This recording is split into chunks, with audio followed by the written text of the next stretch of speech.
Buenas tardes. Bueno, continuamos con las actividades de Acampa. Es una maravilla ver la carpa cada vez más llena y con más interés. Eso significa que la cosa marcha. Y para empezar queremos, bueno, dentro de la novedad de este año de Acampa de ser también un encuentro que es seguido en muchos países a través de radios comunitarias, saludar en directo a las radios que nos están escuchando, y eso me gusta especialmente siendo un hombre de radio, radios de Guatemala, de Honduras, de Nicaragua, El Salvador, México, Argentina y Paraguay, son Radio Siberia, Radio Jabato, Radio Enlace también de Madrid, Cardedeu de Barcelona, Cuac FM, y también nos apoyarán desde la plataforma la Asamblea Unitaria Estatal por Palestina y Madrid con Palestina. Es decir, son un montón de compañeras y compañeros que están ahora mismo escuchando esta conversación que vamos a iniciar a continuación. Bueno, hemos tenido una tarde intensa, una mañana también. Hemos visto a algunos de las compañeras y compañeros fotógrafos abriéndose y expresándose con palabras, lo que normalmente hacen a través de la cámara y del clic. Historias duras, historias de violación de derechos humanos, aquí y allá. Y este también va a ser un poco el puente que vamos a establecer, ¿no? En esta visión de Acampa este año sobre la realidad de la infancia y de la juventud migrante. Queremos ahondar un poco más en, primero, la situación de la infancia que ahora mismo está padeciendo la mayor violencia de las armas en el planeta, de manera directa. Todos estamos siendo testigos de un genocidio en directo, esta tarde con más de 200 muertos en un nuevo ataque en el centro de la Franja de Gaza. Y tenemos aquí a la representante de la Agencia de Naciones Unidas para los Refugiados Palestinos, una persona que se está desgastando mucho y lleva muchos años en esta batalla, y a la que agradecemos también su empeño por defender, poner voz y denunciar en nuestro país lo que sucede. Yo les voy a pedir un aplauso para Raquel Martí de UNRWA. Bienvenida.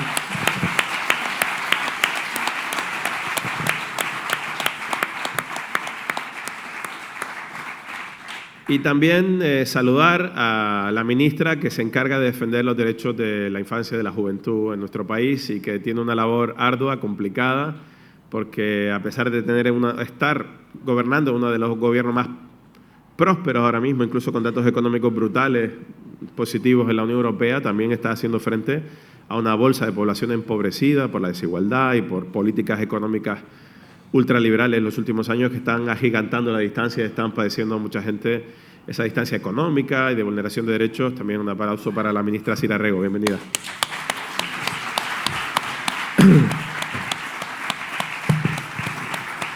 Bueno, hemos planteado esta conversación de manera fluida. Luego tendrán ustedes oportunidad de preguntar y de compartir sus opiniones con nuestras dos invitadas.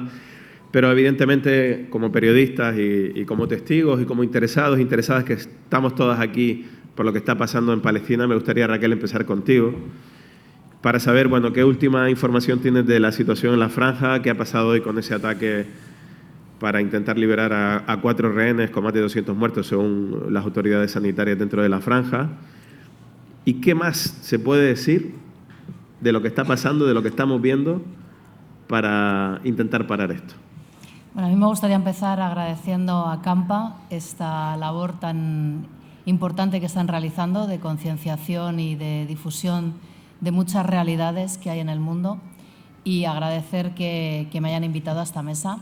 Yo voy a pedir un aplauso, como no puede ser de otra manera, a Nicolás Castellano, que lleva muchísimo tiempo denunciando la situación de los menores inmigrantes y de las desigualdades.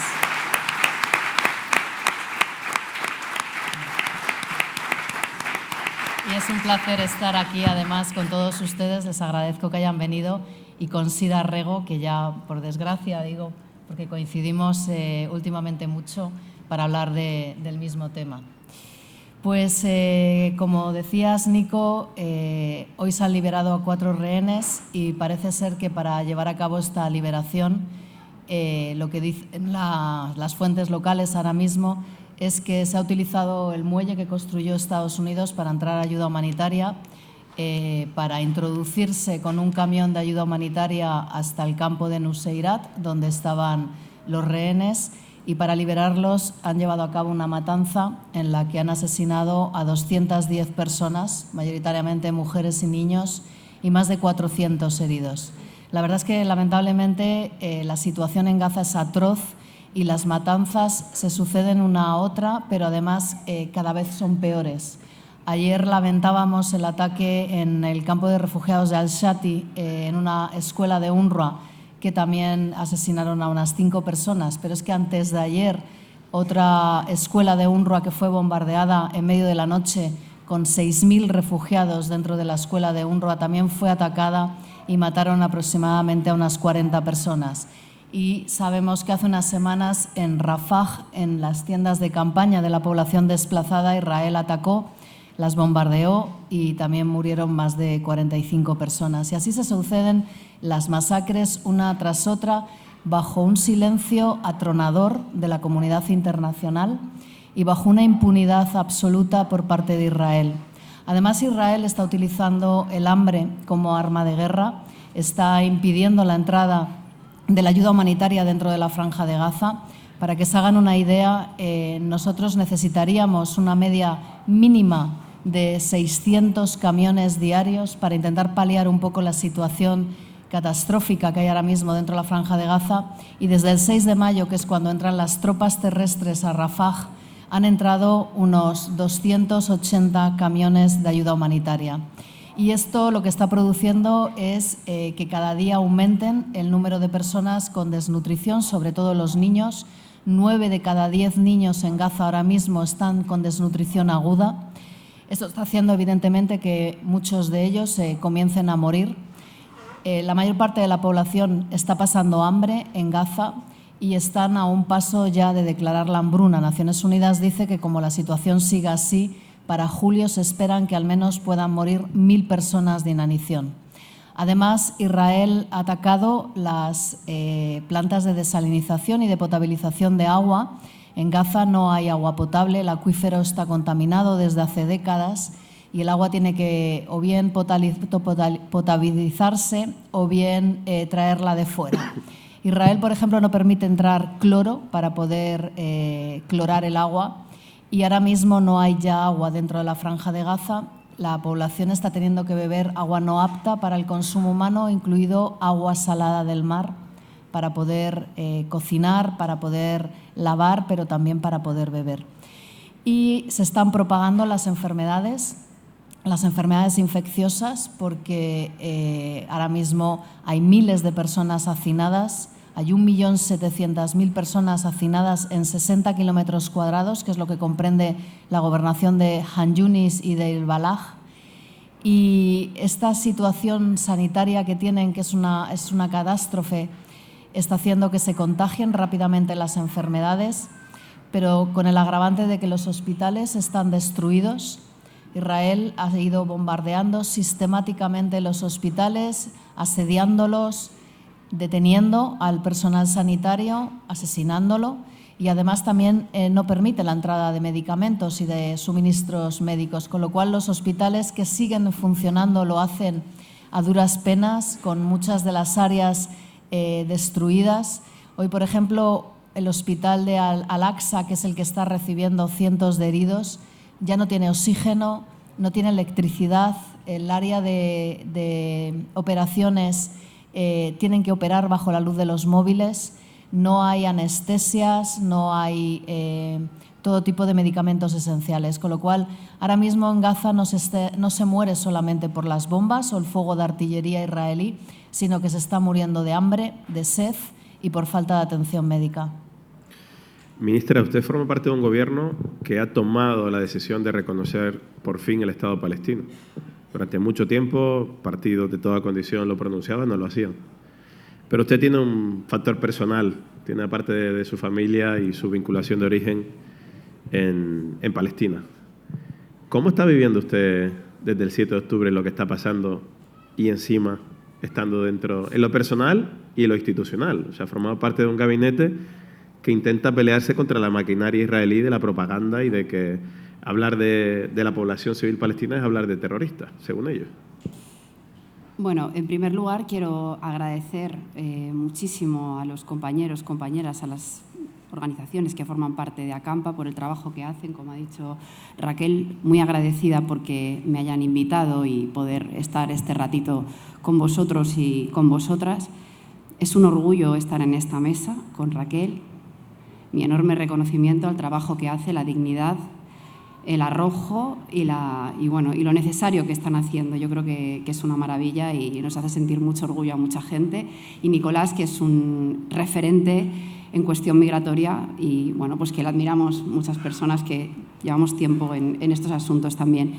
En lo personal, con dolor. Yo, en fin, creo que nadie de esta sala seguramente pueda vivir lo que está pasando en Palestina sin sentir un inmenso dolor en términos personales. Cualquier ser humano que tenga desarrollada mínimamente la empatía siente un inmenso dolor por lo que está pasando en Palestina. Es imposible no sentirlo.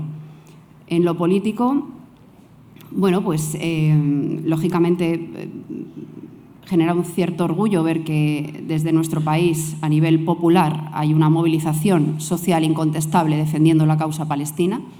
Y yo creo que nos sitúa en un marco importante en términos de percepción social, de organización social, de movilización, y esto es importante.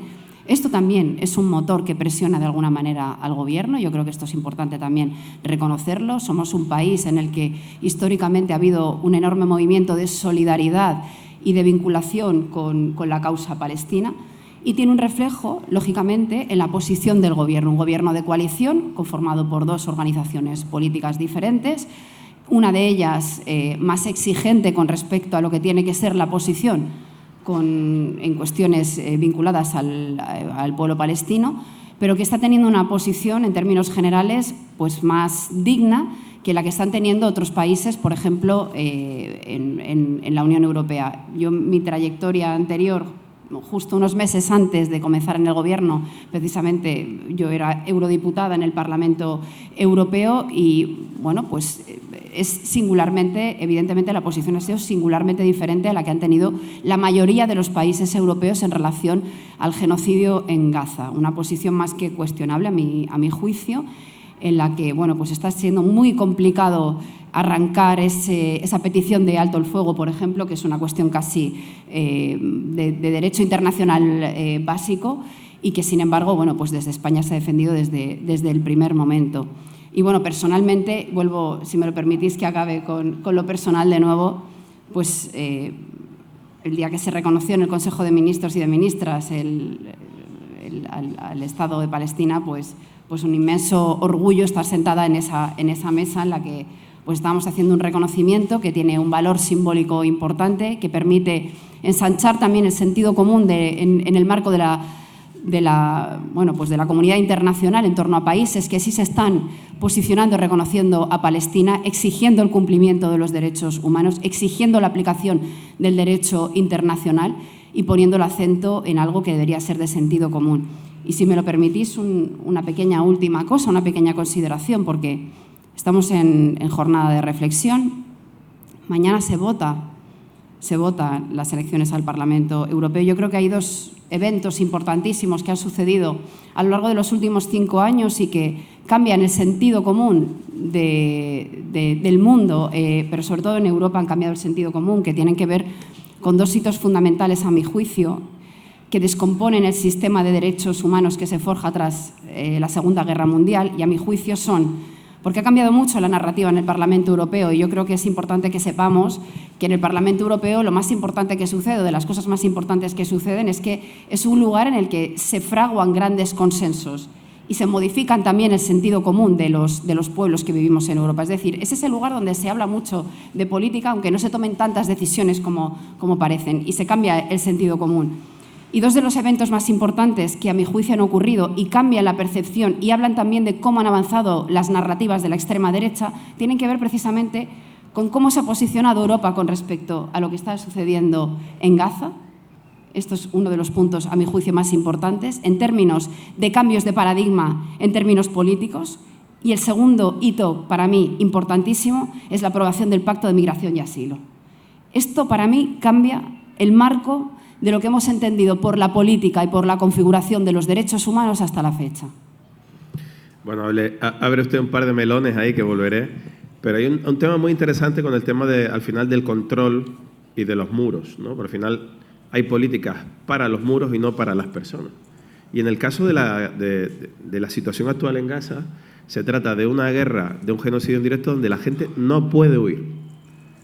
De Ucrania todos vimos el número de personas que salieron, récord de desplazamiento desde la Segunda Guerra Mundial. Ahora hay que sumar Sudán, que no hablamos de ellos, pero tiene 8,5 millones de desplazados, 18 millones de personas pasando hambre.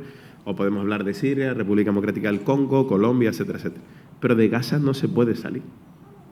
Nadie puede elegir ser refugiado en estos momentos en Gaza. Los pocos que tienen nacionalidad española, otras nacionalidades que intentan hacerlo, además tienen que pagar a agencias egipcias cantidades brutales para intentar salir del territorio. ¿Cuánta gente te ha pedido ayuda desde que empezó el 7 de octubre para salir? ¿Y cómo se gestiona que, siendo una agencia de la ONU para los refugiados palestinos en su territorio, ahora ni siquiera puedan huir de las bombas?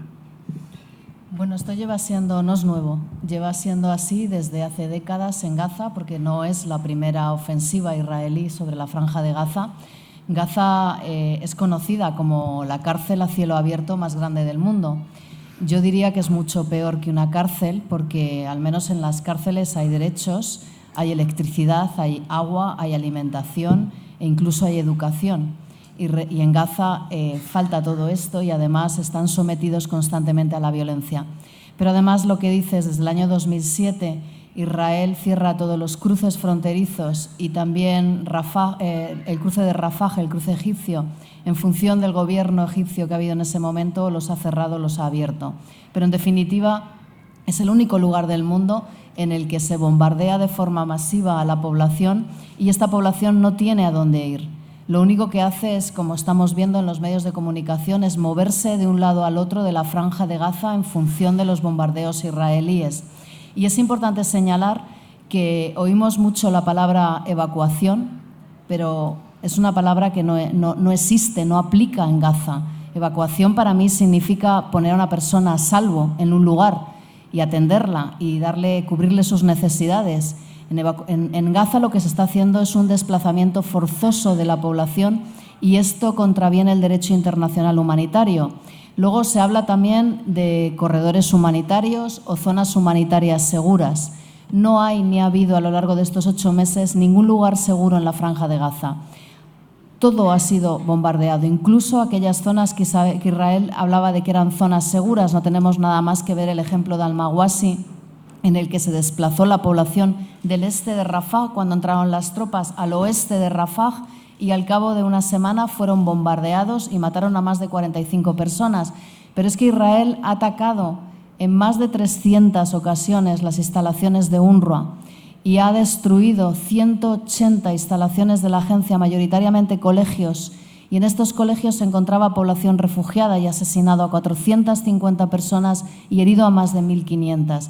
Pero también la población se ha refugiado en los hospitales. Miles de personas se han refugiado en cada uno de los hospitales de Gaza porque también los hospitales tienen especial consideración en el derecho internacional humanitario y no pueden ser atacados. Y bajo esa premisa se han sentido seguros en los hospitales, pero los hospitales han sido atacados. En definitiva, no hay ningún lugar seguro en Gaza, porque los lugares que deberían de considerarse seguros, como son las instalaciones de Naciones Unidas y los hospitales, han sido constantemente atacados. Llevamos ya casi 37.000 personas asesinadas, más de 84.000 personas heridas, pero es que además hay unas 10.000 personas desaparecidas. Cada día se están encontrando nuevas fosas comunes con restos de personas. Hoy, por ejemplo, se han encontrado nuevas que han desenterrado los perros y han empezado después a buscar y están saliendo cuerpos en descomposición. Realmente no se conoce un caso igual, porque, como decías, en cualquier guerra, al final, la población consigue cruzar las fronteras o consigue huir de alguna manera, pero en Gaza no pueden huir y no hay ningún sitio seguro en toda la Franja de Gaza. Ministra, usted además está muy en contacto con Cisjordania, porque estamos poniendo la mirada en Gaza. Cisjordania vive bajo ocupación, como la situación en Gaza hace más de 70 años, y se da la circunstancia que mientras Israel aprovecha para masacrar a la población gazatí, están matando más que nunca en Cisjordania, donde se supone que no hay guerra, donde se supone que no está Hamas, donde se supone que no ha habido ningún acto que provocara la respuesta a Israel.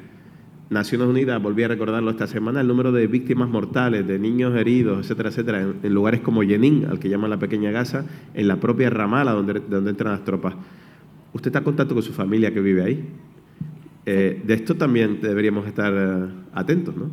Claro, lo que está pasando en Cisjordania es brutal.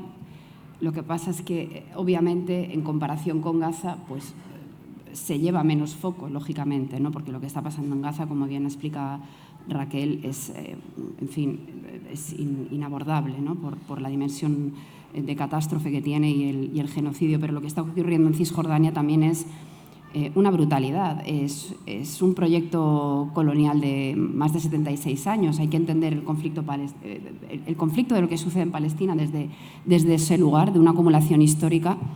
Yo suelo contar mi historia personal porque yo he tenido un salto desde la primera vez que voy a Palestina, siendo una niña, hasta cuando regreso, y he ido viendo cómo se van construyendo las cicatrices de la ocupación, del apartheid, de la expulsión de la gente palestina de sus tierras, de las consecuencias del muro, y es un salto brutal en unas décadas, brutal, desde que yo voy por primera vez siendo niña a cuando vuelvo la última vez hace 2 años, con unas cuantas décadas entre un momento y otro, y cómo va generando surcos la ocupación sionista en Cisjordania y cómo afecta a la población. Mi familia paterna vive toda en Cisjordania, mis hermanos, mi padre, todo el mundo vive allí, y hemos ido viendo cómo ha evolucionado el proyecto de ocupación y cómo ha ido afectando a la gente, cómo se ha ido fragmentando el territorio, cómo se han ido perdiendo derechos, lo que está sucediendo en este momento, el giro de guión que está habiendo también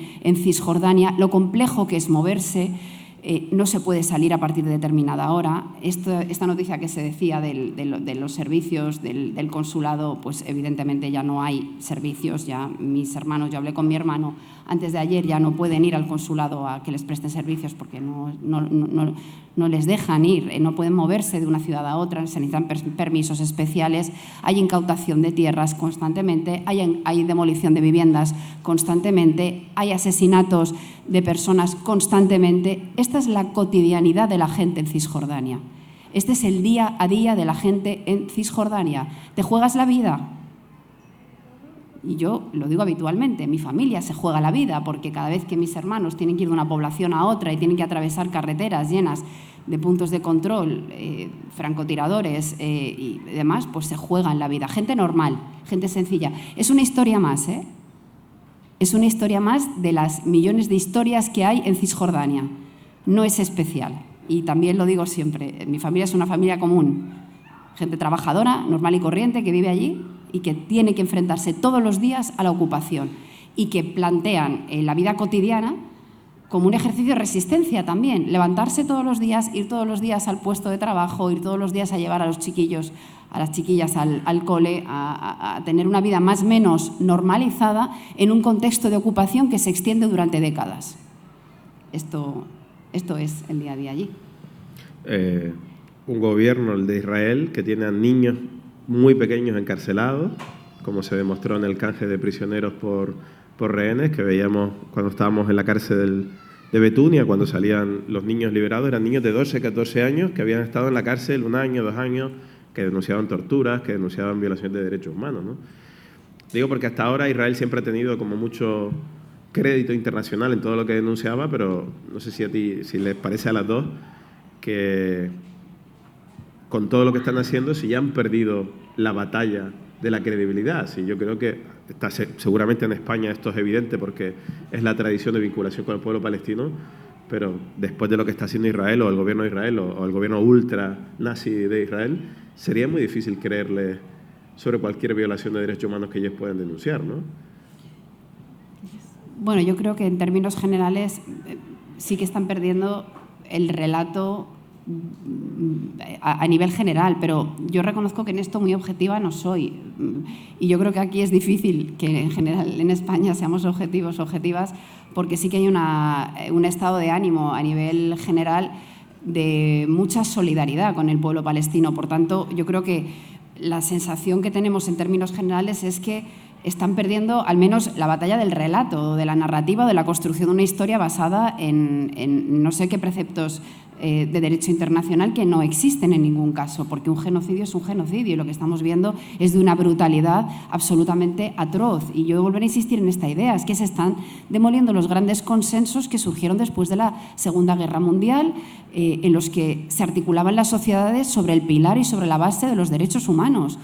Y ya lo que se está poniendo en duda es precisamente la vigencia de los derechos humanos cuando se bombardea o cuando Israel bombardea un hospital, cuando Israel bombardea un campo de refugiados, cuando Israel pone en duda el derecho internacional, cuando Israel pone en duda a Naciones Unidas, cuando Israel pone en duda absolutamente todo lo que hasta ahora ha sido el sentido común de nuestras sociedades. Porque esto también se está demoliendo con el genocidio en Gaza. No solamente se está destruyendo al pueblo palestino, que es gravísimo, es que también se está destruyendo el sistema de derechos humanos que articula, que es el embrión de una parte de nuestras sociedades democráticas.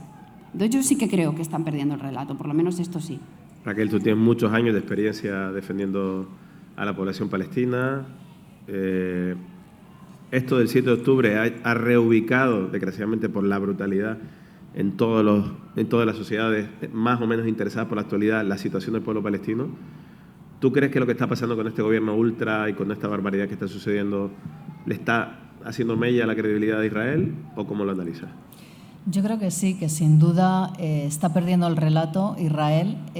Yo creo que desde el 7 de octubre hay muchas personas que han abierto los ojos con las violaciones constantes del derecho internacional humanitario por parte de Israel y yo creo que cada vez tiene menos credibilidad, ¿no? Hemos sido testigos de cuando al principio decían que se habían decapitado niños el 7 de octubre y luego se demostró que esto no había sido así.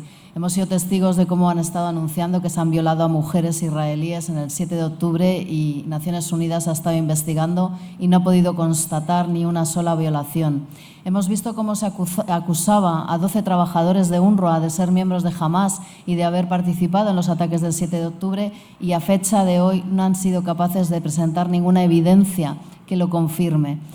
Mira, la última ha sido en el colegio de Nuseirat, bombardeado, que en esta ocasión el ejército israelí salió a confirmar de que habían bombardeado y lo habían hecho evidentemente porque querían acabar con yihadistas de Hamás que estaban en la escuela. Atacó de noche cuando toda la escuela estaba durmiendo. Y la única evidencia que han presentado de esas afirmaciones han sido una serie de fotografías y una serie de nombres. Y esto lo presentan en la prensa para demostrar que ahí estaban yihadistas. Desde mi punto de vista esto no demuestra absolutamente nada. Pero lo más llamativo es que evidentemente enseguida la población local empieza a mirar quién son estas personas que están acusando. Y han salido datos como, por ejemplo, una de las personas que decían ser un yihadista lleva 18 años fuera de Gaza. Otra persona murió hacía 6 días en otro ataque israelí. Otra de estas personas es un niño de corta edad. Es decir, que es todo material absolutamente inventado. Entonces yo creo que no es que haya ocurrido una vez ni hayan ocurrido dos, es que cada ataque que hace Israel sobre la población de Gaza tiene una excusa, tiene una forma de justificarlo que a los 2 días, a los 3 días se desmonta totalmente y se ve que es mentira. Entonces están perdiendo la batalla de la narrativa, pero lamentablemente esto no significa nada en el terreno, no significa nada en el día a día. Israel sigue bombardeando. Todos sabemos lo que está haciendo Israel porque lo estamos viendo en directo. Porque si nos metemos en las redes sociales hay cientos de imágenes, cientos de vídeos, cientos de testimonios. La prensa palestina está haciendo un trabajo increíble. Están todos los días jugándose la vida para documentar todo lo que está pasando en Palestina. ¿Cambia esto algo? No, lamentablemente no cambia nada, porque Israel sigue con la misma impunidad del primer día. Y esto es debido a que la comunidad internacional, los líderes mundiales, no están haciendo absolutamente nada para que haya un alto el fuego en Gaza. Bueno, para los compañeros y compañeras palestinos, que hay un centenar de asesinados en los bombardeos, hay que recordar que a la prensa internacional no se nos permite entrar, que solo en el momento de tregua el gobierno israelí organizó, como decimos en la jerga, algunos viajes empotrados a la prensa cercana a algunas zonas y apenas estaban unas horas dentro de Gaza y salían. Todo esto hay que recordarlo, porque lo que sabemos de lo que sucede en Gaza lo sabemos gracias a las víctimas, a los supervivientes y a los colegas periodistas palestinos que se juegan la vida para contarlo. Hay una apelación recurrente, ¿no? El gobierno español ha dado un paso, ha reconocido el Estado palestino, tiene ahora mismo una crisis diplomática abierta con un gobierno ultra que además responde con exabruptos, ¿no? ¿Qué más se puede hacer? ¿O qué intenta exigir usted o su partido dentro del Consejo de Ministros? ¿Qué más se puede hacer desde lo diplomático, desde el Estado español, en representación de la opinión pública española, para exigirle a Israel, desde nuestra posición, que evidentemente no somos Estados Unidos ni tenemos la llave de Oriente Próximo, pero qué más se puede hacer, si es que se puede hacer algo? Bueno, yo creo que se trata de una alianza de carácter internacional para poder pararlo. Yo creo que es importante que España siga dando pasos y seamos todo lo exigentes que se pueda ser, y ahí estamos nosotras, por lo menos, desde la parte nuestra, siempre exigiendo más, ruptura de relaciones diplomáticas, sanciones, etcétera, etcétera, sino que se trata también de presionar para que haya un bloque a nivel internacional que sea cada vez mayor y se posicione de una manera más contundente. Es decir, generar un patrón de aislamiento hasta cierto punto de Israel para intentar parar el genocidio por todas las vías. Por todas las vías. Seguir manteniendo en pie cuestiones estratégicas que tienen que ver con la paz.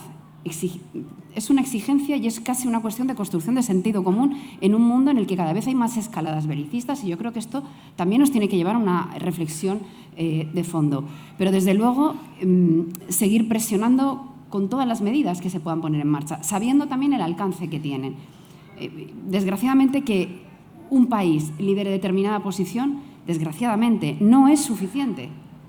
No es suficiente. Necesitamos alianzas con otros países que den el paso, que se sumen, que sigan reconociendo al Estado palestino, que se siga planteando la cuestión del embargo total de armas, que se siga planteando la cuestión de las sanciones, que se siga planteando la cuestión de la ruptura de relaciones diplomáticas. Todo es necesario.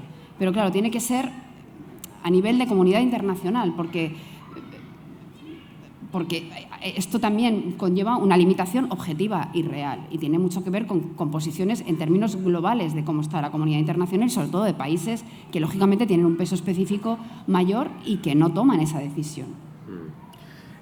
Raquel, por tu experiencia, me imagino que en determinados momentos recientes, cuando ves la respuesta de la comunidad internacional ante otras crisis recientes como la de Ucrania, de repente toda la comunidad internacional, por lo menos el bloque occidental, tiene una sola voz, se posiciona, habla de defender a la población civil ucraniana víctima de la invasión rusa, que es verdad que empezó en 2014, no en 2022, pero creíamos que la gran invasión a gran escala empezó en 2022.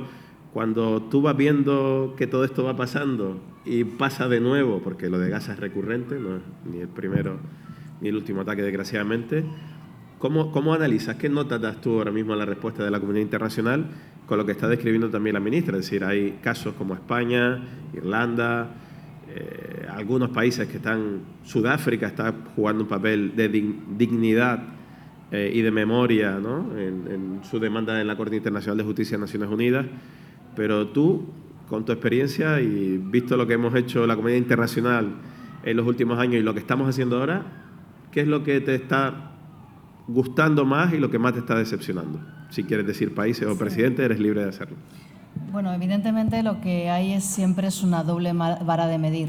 Hemos visto en el conflicto de Ucrania cómo de repente ha parecido que hemos descubierto el derecho internacional humanitario, que era algo que no existía anteriormente, y entonces hemos bramado defendiendo el derecho internacional humanitario, hemos acusado de ocupación a Rusia y de violación de este derecho internacional humanitario, hemos abierto las puertas y los brazos a la población ucraniana, que me parece estupendo, evidentemente, y luego ha pasado lo mismo en Palestina. Bueno, llevaba pasando desde hace décadas, y sin embargo allí el derecho internacional humanitario no aplica, no se habla de la ocupación, no se sanciona a Israel cuando a Rusia se le está sancionando.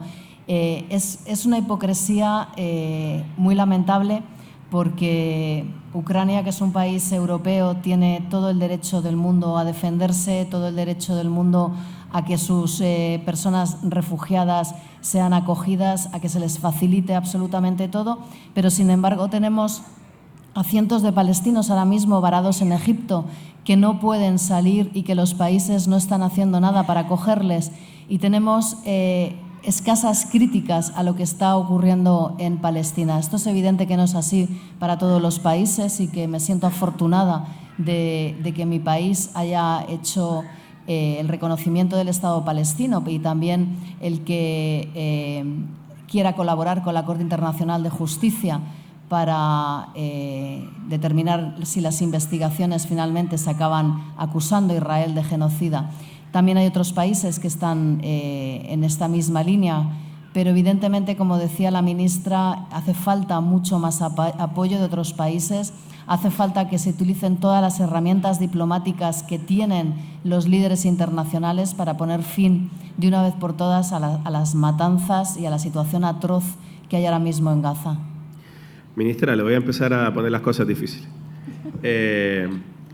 ¿Por qué estamos en contra de la invasión de Ucrania, en contra de la invasión de los territorios palestinos y a favor de la ocupación del Sáhara Occidental? ¿Por qué estamos? Sí, digo, el gobierno español. No la incluyo, digo el gobierno español.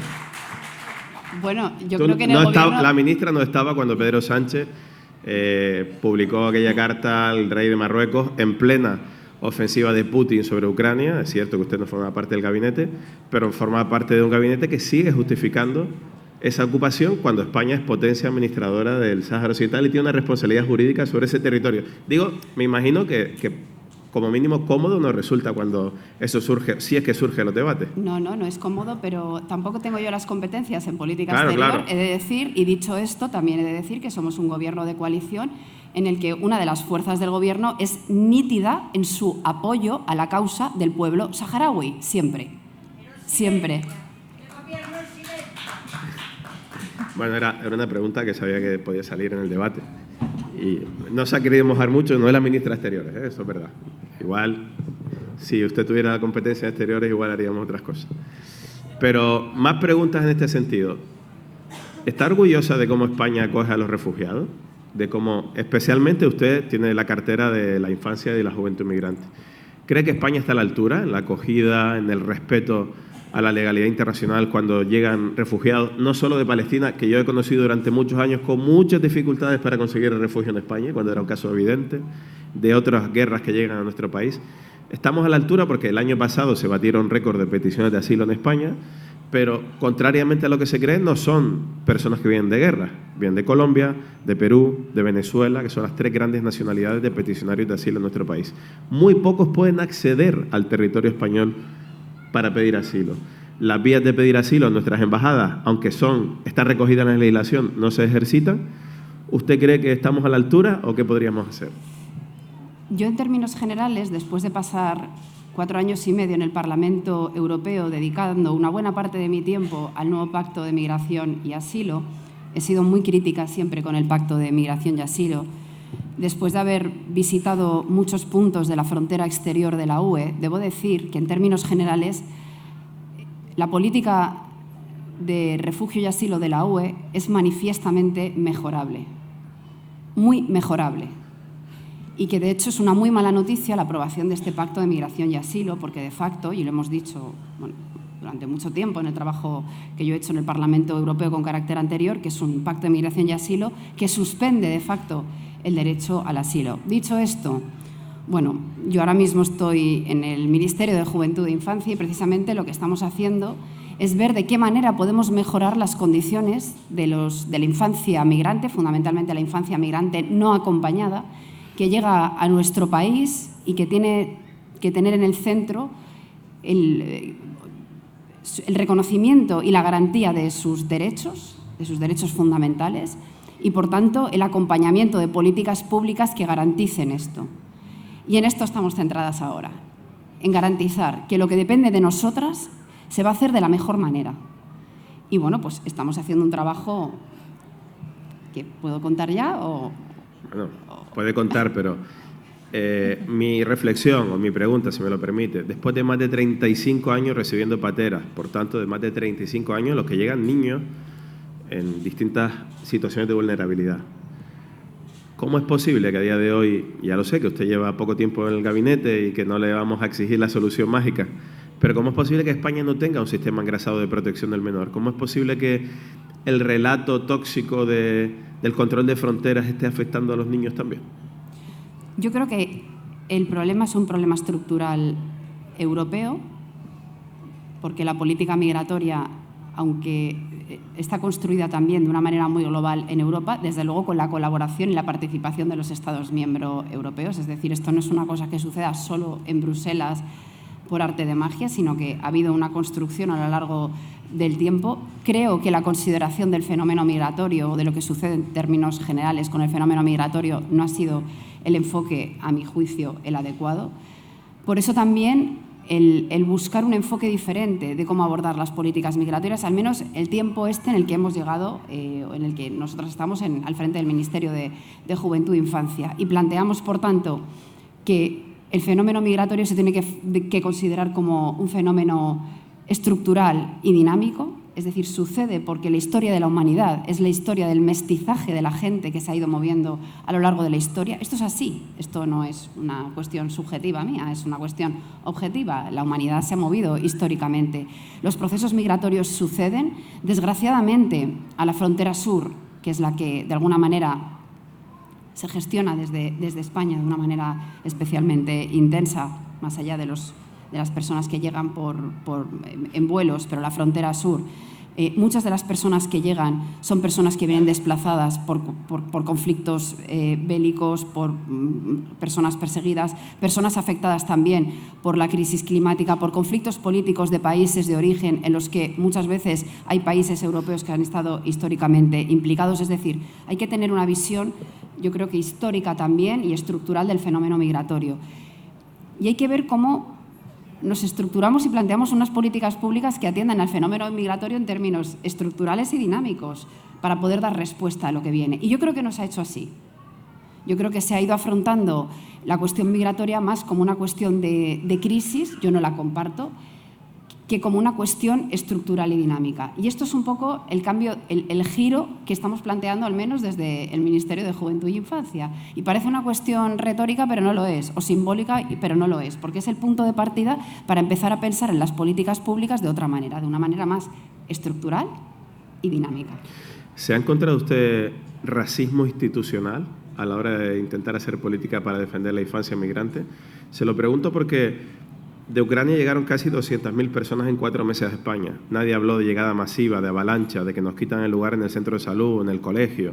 No hubo una narrativa mediática racista como sí suele haber, desgraciadamente, con la frontera sur. Pero cuando se intenta articular una respuesta de atender como niños vulnerables a esos niños que llegan, cuando se acumulan, digamos, una cantidad importante en Canarias o en Ceuta, hay comunidades que, dependiendo del color político, se saltan la protección a los menores, no quieren responsabilizarse de ello. Esto se llama racismo institucional, se llama usar a las personas migrantes en la batalla electoral. ¿Siente frustración por ello o intenta, a pesar de todo, intentar buscar una solución que sé que me consta que la está intentando sacar? Claro, aquí tengo todo el tiempo el cruce entre el marco europeo y el marco estatal, porque al final es casi un sistema de vasos comunicantes, ¿no? Y tiene que ver con patrones de cómo se organiza la política y cómo afecta también a los Estados miembros. Claro, cuando sucedió todo el volumen de personas refugiadas que venían de la guerra en Ucrania y fuimos capaces de poner en marcha la directiva temporal de acogida que permitía asumir a varios millones de personas refugiadas sin problema, pues ahí nosotras, que yo estaba todavía en el Parlamento Europeo, decíamos, se puede hacer.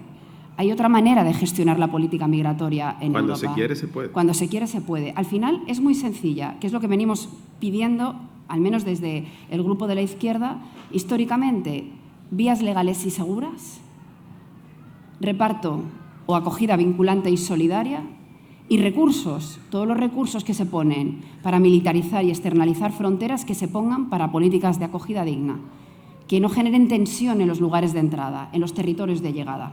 Porque si hay tensión porque no hay recursos, se generan conflictos políticos y conflictos sociales. Y esto es evitable con los recursos disponibles que hay. No tenemos ningún problema si se hace bien la política migratoria, si se piensa de una manera en la que se ponen en el centro los derechos humanos y los recursos se destinan a eso. En nuestro país exactamente lo mismo. Pero claro, el problema de la política migratoria cuando se aplica, cuando se configura en Europa y luego se aplica en los Estados miembros, es que también choca con la propia legislación del Estado miembro. Y aquí tenemos una configuración del Estado en la que la competencia, por ejemplo, para la acogida, y contesto con esto a la pregunta. Claro que hay racismo, por lo menos en Europa yo sí que he encontrado que ha habido un patrón diferente en función del origen de las personas refugiadas. Esto es así, a nivel de las instituciones europeas. En nuestro país tenemos un problema, además, que tiene que ver con la configuración del modelo de Estado y las competencias, cómo están distribuidas en las comunidades autónomas. Y quien tiene la responsabilidad de la tutela de los menores no acompañados, en este caso, es la comunidad en la que entran los menores. De ahí la complejidad a la hora de plantear, que es lo que estamos planteando en el Ministerio de Juventud e Infancia, y por lo menos está situado en la propuesta que hacemos, que es la reforma del artículo 35 de la Ley de Extranjería, precisamente para plantear lo que veníamos defendiendo en el Parlamento Europeo, que es la acogida vinculante y solidaria de niños y niñas no acompañados en todo nuestro territorio para garantizar sus derechos, para que sean acogidos con dignidad en el sistema de protección de menores. ¿Qué he de decir una cosa?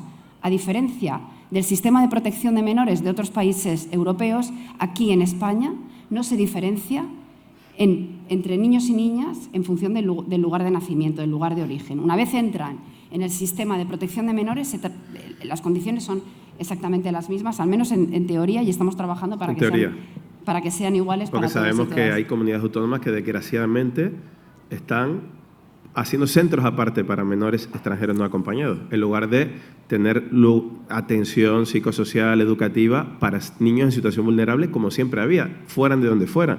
Ahora nos hemos inventado un sistema para los otros. De ahí también la propuesta que hacemos para reformar el artículo 35, dotarlo de recursos suficientes y garantizar precisamente que se cumplen con los derechos de la infancia migrante no acompañada. Es decir, con una perspectiva, con un enfoque diferente. Insisto en la idea de fenómeno estructural y dinámico, es decir, oscila el número de personas que pueden llegar a nuestro país, pero va a ser un fenómeno estructural y tenemos que ser capaces de garantizar derechos. ¿Cómo? Generando un patrón de acogida distribuida por todos los territorios, precisamente para evitar estos momentos de tensión y con ello, y dotarlo también de recursos suficientes, porque ahí está también el equilibrio, la dotación de recursos suficientes. En el tema de los niños y niñas que llegan solos, se ha consolidado la falacia de la cifra, de la exageración. Claro que 5.000 niños juntos, si están en macrocentros, no es la mejor respuesta, pero no son una masa, no es inabarcable. Igual que las personas que llegan en situación irregular por vía marítima a Europa, en lo que va de año son 62.000 personas y no llenan el Santiago Bernabéu. Estamos en uno de los años de menos llegadas por mar desde que hay registros en los últimos años. Es verdad que en España estamos un poco por encima, tenemos en torno a 22.000 personas, casi 18.000 han llegado por Canarias, que está en niveles desconocidos porque es de las pocas rutas que están abiertas, ¿no? Pero quiero volver a Raquel por esto. La falacia de la cifra, la falacia de la invasión, hizo que en un momento dado, tras la crisis de los refugiados sirios en 2015, se intentara categorizar a los que llegaban. Se supone que, según Merkel y algunos, los refugiados eran los buenos y los migrantes desesperados porque les cerramos la puerta porque no había legales seguras eran los malos. A día de hoy, ¿tú sigues palpando ese doble lenguaje de intentar diferenciar entre migrantes y refugiados o crees que ya todos están en el mismo saco y se criminaliza y que aparentemente es rentable para el discurso político actual? Bueno, yo creo que lamentablemente se criminaliza a ambos, a los migrantes y a los refugiados, y evidentemente en función de dónde vienen se les criminaliza más o se les criminaliza menos, ¿no? Tenemos el ejemplo, siempre los subsaharianos y los magrebíes son los más estigmatizados en el sistema, también todos los países, todos los migrantes y refugiados que vienen del mundo árabe, y sin embargo están mucho mejor acogidos, por ejemplo, los inmigrantes o refugiados latinoamericanos, ¿no? Es una diferenciación que hacemos, pero evidentemente en función de dónde vengan se les trata de una manera o se les trata de otra, y esto es absolutamente lamentable. Dice Sami Nair que el gran problema actual del enfoque sobre las migraciones no es tanto las cifras, que la gente ni les presta atención, porque se quieren creer el prejuicio de la exageración, de la cifra exagerada, sino la lucha identitaria. Usted no es nueva en la defensa de los derechos de las personas migrantes ni la infancia migrante, lleva mucho tiempo haciéndolo. ¿El momento actual es el más preocupante en cuanto a esa lucha identitaria, de intentar, y creo que igual la izquierda haya fallado un poco porque no ha sido suficientemente valiente a la hora de hacer unas políticas de gestión de la gente que vive entre nosotros, sino que se ha asemejado o ha respondido de manera reactiva a las propuestas de la derecha? Quiero decir, el problema gordo que tenemos ahora, porque Le Pen va a batir récord en Francia mañana, Meloni va a sacar los mejores resultados de su historia, ha vuelto a renacer los partidos de ideología nazi en Alemania, ¿ese problema va a llegar a España? ¿Qué va a hacer usted, en la medida de lo posible, como integrante de un gobierno o de una formación de izquierda, para intentar tener políticas de verdad proactivas y no solo responder a la idea de la masa, a la amenaza o de que son diferentes a nosotros? Esto da para 4 o 5 sesiones de jornadas completas de 24 horas, porque tiene que ver mucho con cómo se está configurando el mundo en lo que yo creo que es un cambio de época prácticamente. Y aunque parezca que me salgo por la tangente, yo creo que el problema de esto tiene que ver también con la disputa de modelos en un cambio de época en la que el modelo económico está en crisis, el planeta está en crisis y hay una respuesta reaccionaria para dar una salida con una serie de certezas que son terroríficas, porque las certezas del relato de la extrema derecha son las que configuran un nuevo modelo en el que, 1, se cancelan los derechos humanos y 2, se le dice a la mayoría de la gente que no cabe dentro del sistema, que se queda fuera, que se queda en los márgenes. Y para eso es necesario contar con una serie de elementos identificados que se constituyan como enemigo de todos y de todas. Y ahí está el relato antimigrantes, ahí está el relato antifeminista, claro, el feminismo que viene a disputarlo todo y que plantea que hay alternativas sociales completamente diferentes, pero que no tienen nada que ver con las que plantea la extrema derecha, es un enemigo a batir. Ahí está el relato anti personas LGTBI, ahí está el relato antisindical, antiorganización de la gente trabajadora. Claro, es que esto es un cambio, es una batalla cultural y una batalla ideológica que yo sí que creo que la izquierda tiene que repensar cómo la afronta. Yo sí que creo que tenemos que... No se trata solo de plantear políticas más proactivas o más propositivas en relación a la cuestión migratoria, que creo que también, pero creo que es un mapa más amplio. Creo que hay disputas que sí se están ganando y se están generando avances sociales, como por ejemplo el feminismo, pero creo que hay otras a las que yo creo que no podemos renunciar. Yo coincido ahí un poco con el análisis que haces, ¿no? Porque forman parte de un crisol de ideas que también nos permiten dar batallas de carácter cultural y más de fondo. Y que, sinceramente, no tengo claro que estemos ganando, al revés, porque veremos qué sucede mañana en Europa con las elecciones europeas y cómo queda configurado el mapa europeo, pero sí que hay una pujanza grande de las opciones de la extrema derecha que, bueno, vienen a prometerte como que va a haber certezas en la mirada al pasado, ¿no? Vienen a situar el enemigo en el otro, ¿no? Porque la gente tiene miedo, la gente está asustada, están pasando cosas, está cambiando el mundo, parece que el mundo que nos prometían ya no va a venir, ¿no? Y bueno, hay que ver quién tiene la culpa de todo esto. Y al final, bueno, la cosa es no señalar dónde está el problema. Otro de los comodines de los políticos de esa ideología es culpar a la inmigración de todos los males, ¿no? Los niveles de pobreza, los salarios bajos, etcétera, etcétera, como si el último que se acaba de bajar de una patera en Gran Canaria ahora mismo tuviera algo de responsabilidad sobre las macrodecisiones económicas o del mercado laboral en nuestro país, ¿no? Pero Raquel, esto también lo está viendo afectado incluso las instituciones internacionales. La campaña que ha sufrido la UNRWA, que sigue sufriendo por parte de Israel de descrédito, de intentar culparles de tener a terroristas de Hamás dentro de la organización, sin demostrar ninguna de esas acusaciones. El intentar enfocar políticas europeas que permiten tener a refugiados en terceros países, el que el Reino Unido se plantee expulsar a Ruanda, el que después del Pacto Europeo de Asilo, que permite que los estados paguen a cambio de no recibir personas, esto lo ha aprobado el conjunto de la Unión Europea.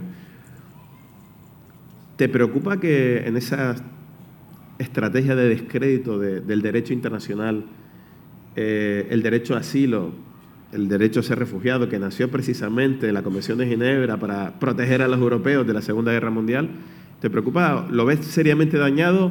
¿O vamos a poner un poco de optimismo viendo esta sala aquí llena de gente interesada por los derechos humanos, que esa minoría ruidosa, poderosa, es minoría y que ganará la gente que cree en los derechos?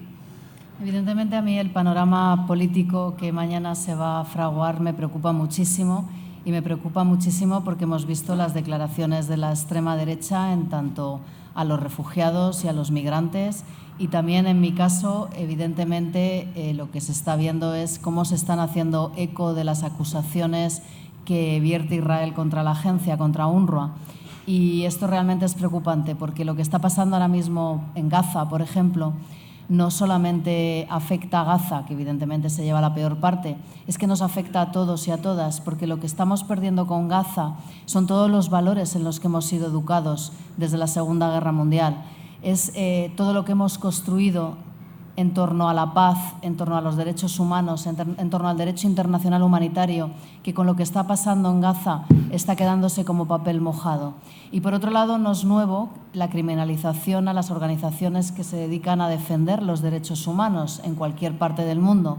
En el caso de UNRWA no es nuevo porque llevamos décadas sufriendo esta criminalización y ahora se ha intensificado. Y llevamos décadas sufriéndolo porque lo que significa UNRWA es el derecho de 6 millones de palestinos a retornar a sus hogares. Si UNRWA desaparece, Israel tiene la convicción que de esta manera desaparecerían los 6 millones de refugiados y ya no tendría que preocuparse por ese derecho que tiene reconocidos por las Naciones Unidas a retornar a sus hogares.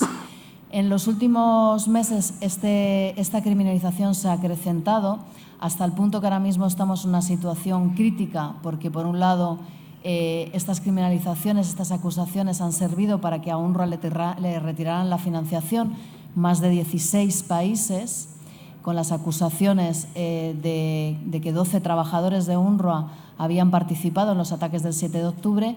Y afortunadamente la mayor parte de los países han vuelto a financiarnos, en concreto toda la Unión Europea y los países miembros de la Unión Europea, pero ha hecho que Estados Unidos nos retire la financiación hasta marzo del 2025, ha sacado una ley para prohibir financiarnos. Inglaterra tampoco ha restituido la financiación. ¿Y por qué están constantemente acusando a UNRWA de pertenecer a Hamás, de colaborar con Hamás? Pues lo están haciendo porque ahora mismo UNRWA es la organización dentro de Gaza que está coordinando toda la ayuda humanitaria. Y si volvemos a lo que había mencionado antes, de que Israel está utilizando la ayuda humanitaria como arma de guerra para acabar con la población gazatí, evidentemente UNRWA representa la ayuda humanitaria dentro de la Franja de Gaza, no solamente los derechos y la denuncia de lo que está pasando dentro. Con lo cual, acabar con UNRWA dentro de Gaza lo que significa es que el resto de las organizaciones que operan en Gaza no tienen capacidad, no tienen recursos, no tienen medios para entrar la ayuda, para distribuirla y para acoger al millón de personas que ahora mismo UNRWA acoge en sus instalaciones. Y es por ello que se la está atacando no solamente verbalmente acusándola, sino físicamente. Están bombardeando. 193 compañeros de UNRWA han sido asesinados, más de 180 instalaciones de UNRWA han sido atacadas. Y lo último que sabemos es que han registrado una propuesta de ley en el Parlamento israelí para declararnos organización terrorista. Y por otro lado, los medios de prensa israelíes han publicado que nos dan un mes para abandonar nuestra sede central en Jerusalén porque consideran que nuestra sede pertenece a un fondo judío y están intentando echarnos. En definitiva, con todo esto lo que pretenden es que la agencia que opera en Palestina, la más grande de ellas y que defiende los derechos de la población refugiada, desaparezca y con ello el derecho al retorno de la población y con ello también el mayor testigo de todas las violaciones del derecho humanitario que se están produciendo en Palestina. Vamos a preparar el micrófono por ahí para algunas preguntas del público. Pero, ministra, quería preguntarle por otra de sus competencias, que es garantizar los derechos de la infancia en general en nuestro país. ¿Le ha sorprendido lo que se ha encontrado cuando ha llegado al cargo? Es decir, ese porcentaje de pobreza infantil que hay en España increciendo, mientras el presidente del gobierno dice que somos como un rayo en la economía, hay más de un 30% de niños pobres en nuestro país. es verdad que la desigualdad no solo es un fenómeno español, que ahonda en la Unión Europea, y si miramos la frontera de la Unión Europea con la frontera africana es mucho mayor, etcétera, etcétera, pero me imagino que eso no le consuela. ¿Qué podemos hacer para intentar revertir esta situación? Porque si estamos generando más empleo que nunca y supuestamente tenemos mejores condiciones en el mercado laboral, porque eso no acaba de llegar a las familias con menos recursos. ¿Qué está usted haciendo o qué se puede hacer en colaboración con las organizaciones de infancia para mejorar la situación de estos niños y niñas? Bueno, lo que nos hemos encontrado es una foto dura de la situación en general de la juventud y de la infancia en nuestro país. De la infancia muy dura en el sentido de que somos un país con un 29% de pobreza infantil, que además es una tasa que es estructural e histórica, no es una cuestión de ahora. Es decir, es que en nuestro país hay un elevado porcentaje de niños en una situación de pobreza en términos históricos que no se ha ido resolviendo.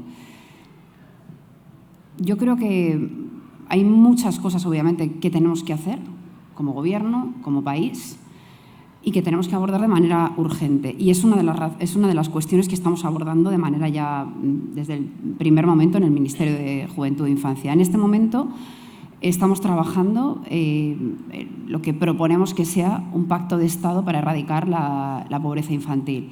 ¿Por qué pacto de Estado? Porque se trata de una serie de medidas que se han trabajado ya con organizaciones sociales que históricamente han venido trabajando en cuestiones de pobreza infantil y lo señalan de una manera objetiva y rotunda qué es lo que se puede hacer en lo concreto para abordar y resolver radicalmente la pobreza infantil. Hay muchos elementos trabajados.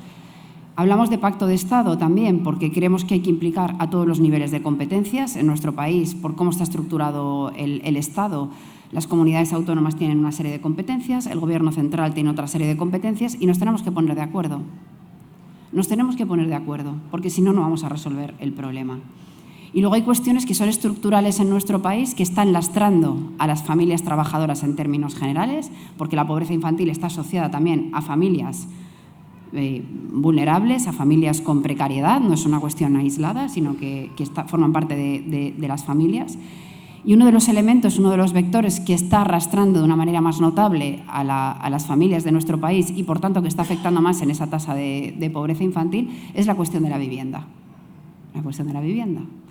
Y ahí pues hay responsabilidades compartidas y tenemos que ponernos de acuerdo porque nuevamente las responsabilidades y las competencias en una buena parte están en las comunidades autónomas. ¿Qué planteamos? Un pacto de Estado. Tenemos que sentarnos, el Gobierno, las comunidades autónomas, los distintos ministerios, los partidos políticos y ponernos de acuerdo en torno a una serie de medidas que muchas de ellas funcionan bien, ya vemos que se aplican en determinados países europeos, como por ejemplo la renta universal a la crianza, por hijo a cargo, hija a cargo, de tal manera que pongamos en marcha medidas que permitan aliviar esta situación y que funcionan en otros países europeos. Y en eso estamos trabajando en este momento en el Ministerio. Bueno, yo por deformación profesional seguiría haciendo preguntas sin parar, pero vamos a dar la ocasión de 3, 4 y así la responden. Yo lo único les pido brevedad para que dé tiempo. Muchas gracias. Bueno, trataré de ser rápido. A mí, en mi caso personal, me parece que yo andaría... me resulta fácil conectar con ella, por eso creo que es un poco una inspiración para el país. Pero conozco el caso de una persona que ha llegado que no votaba desde el 2004 y la vota ella desde el año pasado y también sucede lo mismo en las autonómicas y os va a votar en las locales. Y a mí me choca un poco porque tenéis una posición que me da la impresión de que podríais ser capaces de hacer más. No sé si me podrías decir por qué, si es porque no aparecéis más en carne cruda, no sé, aparecéis demasiado en al rojo vivo porque es burdo y va con ello. Tenéis que hacer lo que dice Otegi, que es un plan, o sea, un plan para todo el gobierno, o sea, todo el que forma el gobierno de coalición, no solo Sumar y el PSOE, porque eso ayudaría proporcionalmente a hacer una acción diferente para captar a la gente. ¿Qué crees que os falla para que no terminéis de saltar del todo? Sí, si quieres responder brevemente. No sé si te he entendido muy... Perdóname, porque a lo mejor estoy un poco obtusa yo, pero no sé si te he entendido muy bien que por qué no terminamos de saltar. ¿Por qué no estáis mejor de cómo estáis? Para mí podéis estar mejor de lo que estáis ahora. Si sois capaces de llegar a Si sois capaces de llegar a alguien que no vota en 15, 16 años, ¿cómo es que no sois capaces de hacerlo con más gente? ¿Qué es lo que falla, en tu opinión? Bueno, yo no sé si ahora mismo vamos a ver lo que sucede mañana en las elecciones. No sé, es que no soy capaz de hacer un análisis ahora del contexto a futuro, teniendo en cuenta que estamos ahora en el gobierno y hay que ver un poco, ¿no?, cómo se transita y cómo se evoluciona todo esto y el impacto real que tiene en la gente y la valoración que se hace en las siguientes elecciones generales, por ejemplo, ¿no? Yo creo que hacemos política que llega a muchísima gente, eso es verdad, que hemos puesto en marcha medidas que llegan a mucha gente y que han aliviado notablemente las condiciones de vida de muchas personas trabajadoras en nuestro país. Ya la cuestión ya más de naturaleza sociológica y demás, bueno, yo creo que hay elementos que tienen que ver, como decíamos antes, con batallas culturales, ideológicas, pues que también nos tienen que llevar a hacer una reflexión más quizá de fondo. También se podría hacer una reflexión más de fondo acerca de la crisis del modelo de partidos políticos o de la crisis de representatividad que puede haber, el giro que está habiendo también de la percepción de la juventud en relación a la política, que tienen mucho que decir y que están abriendo grandes debates de país. Es decir, ahí hay muchos elementos que tienen que ver con cómo se reconfigura también la consideración de la política pública y de cómo se posiciona la gente en términos generales. Pero la verdad es que no sería capaz de hacer un análisis ahora tan en profundidad, quizá, pero lo incorporo para reflexionarlo más a fondo.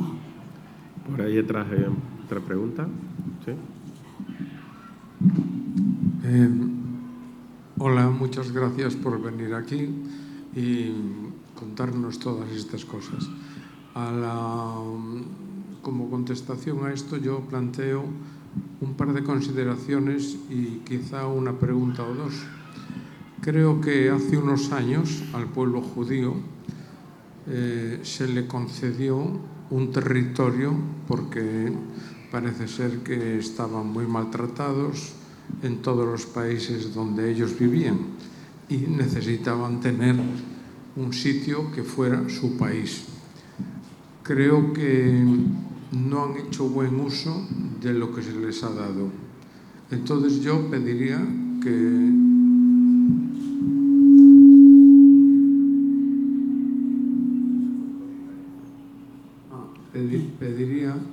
que se les obligara a devolverlo.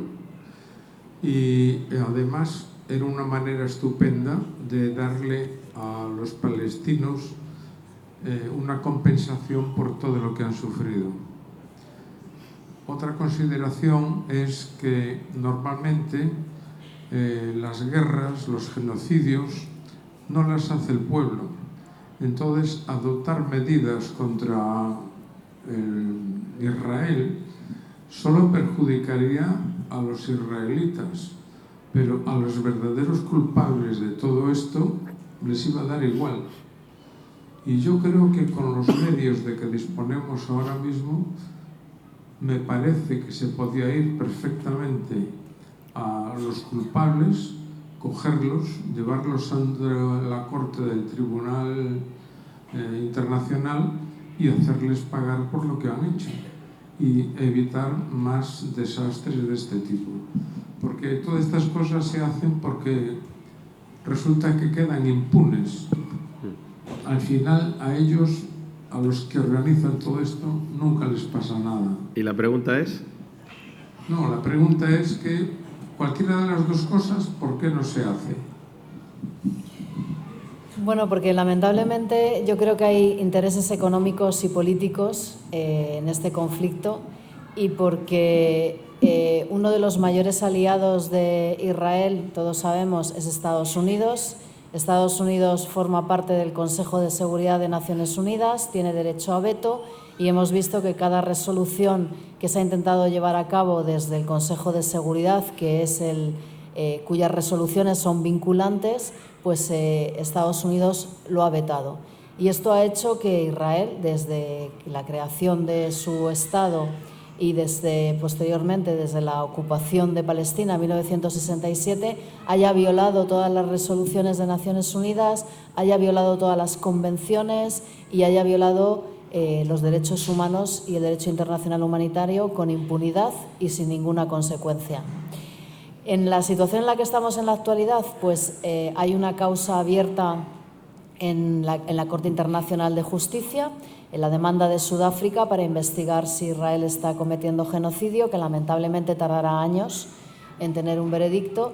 Y por otro lado, hay una petición del fiscal de la Corte Penal Internacional para detener a Netanyahu y a otros miembros del gobierno israelí, pero también a integrantes de Hamas. Y hay que esperar si la Corte Penal Internacional va a admitir esta petición del fiscal. En el mientras, lo importante es que se lleven a cabo todas las investigaciones independientes necesarias dentro de Palestina, pero lamentablemente otra de las cosas que hay que poner sobre la mesa es que Israel no permite las investigaciones ni en Cisjordania, porque, por ejemplo, la relatora especial de los derechos humanos, Francesca Albanese, tiene prohibida la entrada en Israel, ni en Gaza se está permitiendo en la actualidad la entrada de ningún grupo investigador independiente. Y esto, lamentablemente, también es responsabilidad de los países miembros de Naciones Unidas que no están presionando lo suficiente para que Israel permita estas investigaciones y para que se deje a Israel de seguir con esta impunidad que lleva décadas haciendo y cometiendo contra la población palestina. Mira, perdona, pero yo esto lo arreglaba fácil. Los Estados Unidos le den un trozo de Kansas y que se vayan todos los judíos por allí. Mientras llega el micrófono adelante, es interesante esto que decía Raquel, porque la Corte Internacional de Justicia, cada vez que emite un dictamen, recuerda y le exige a Israel que permita el acceso de investigadores independientes al terreno, algo que no hace. Sí. Hola, buenas tardes a todos. Soy Amir, yo soy palestino de Gaza. Llevo aquí en España unos 40 años. He sido un superviviente de las matanzas de los judíos en Gaza, porque yo nací en el 65, tenía 2 años cuando la guerra del 67. Gracias, Raquel, por tu intervención y a la ministra también por su intervención y por vuestro trabajo. Desde este micrófono, desde este encuentro, quiero decir alto y claro que Estados Unidos, o sea, Israel, lo que están diciendo aquí en ese debate, hace y deshace y tal, no está sola Israel, sino por el apoyo incondicional de Estados Unidos, ¿vale? La administración de Estados Unidos, sin Estados Unidos, Israel sola no puede hacer nada, y también por el apoyo incondicional de la Unión Europea en general, no todos los gobiernos, en primer lugar Alemania, Francia, Italia, el Reino Unido, ahora que no está en la Unión Europea, y Canadá también. Y últimamente, por lo visto, Alemania aumentó el apoyo militar a Israel 10 veces, ¿vale? Las armas, el apoyo a las armas que estamos hablando.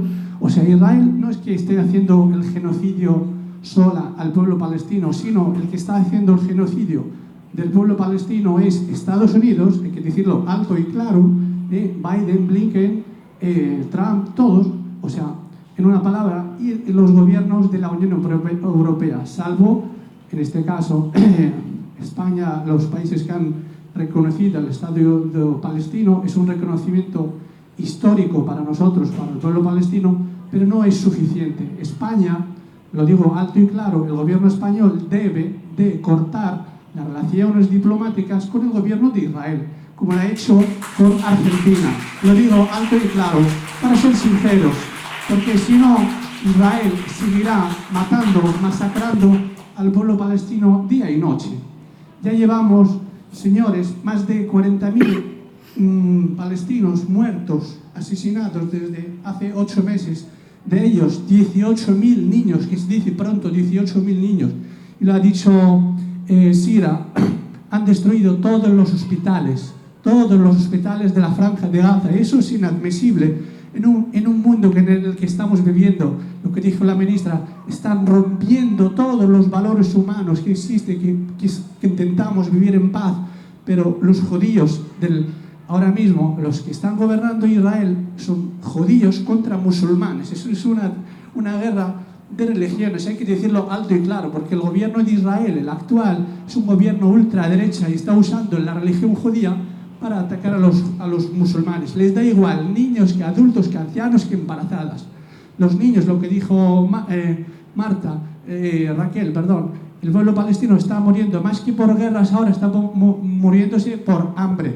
Yo soy médico traumatólogo, miles de palestinos ahora están sin poder atenderles, no tienen, lo que dijo Raquel, no tienen ni una pastilla de paracetamol, ni Nelotil, ni nada, no pueden ni tratarles sus fracturas, están ahí esperando, muriéndose sin atención. Vale, muchas gracias a todos, ojalá que acabe ese genocidio cuanto antes. Gracias. ¡Viva Palestina libre! ¡Viva!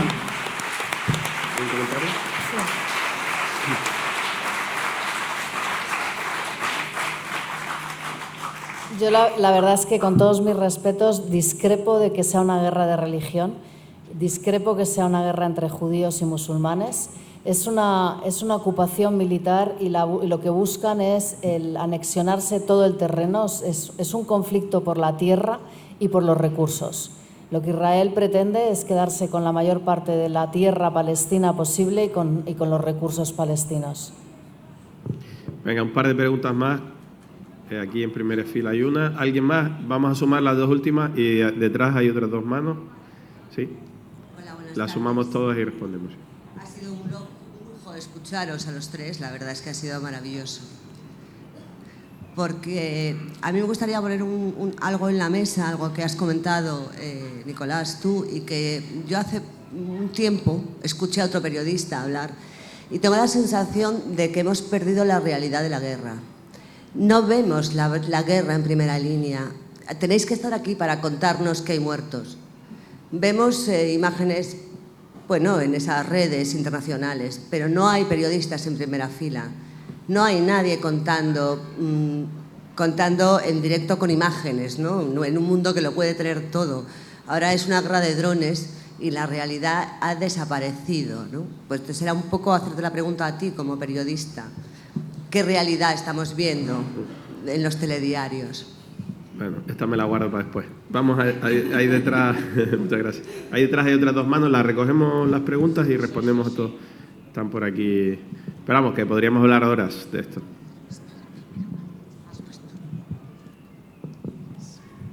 Bueno, buenas tardes. Muchísimas gracias, Sira y Raquel, por esta intervención. Yo te quería hacer unas dos preguntas o reflexiones, Sira. Viniendo del ministerio donde vienes, no sé si tenéis en vuestra agenda la situación de los niños y los jóvenes de Cañada Real, que son 2.000 niñas y niños sin suministro eléctrico desde hace 4 años. Si se habla de esta situación, porque son competencia vuestra, no sé si este tema la tenéis en agenda o no. No es competencia el tema de electricidad, pero la infancia sí que es vuestra competencia.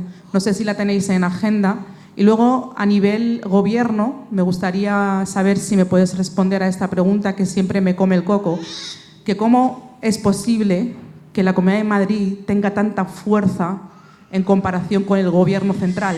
Quiero decir, que cómo es posible que los 6 relatores de Naciones Unidas nos den la razón a las vecinas y a los vecinos de Cañada Real.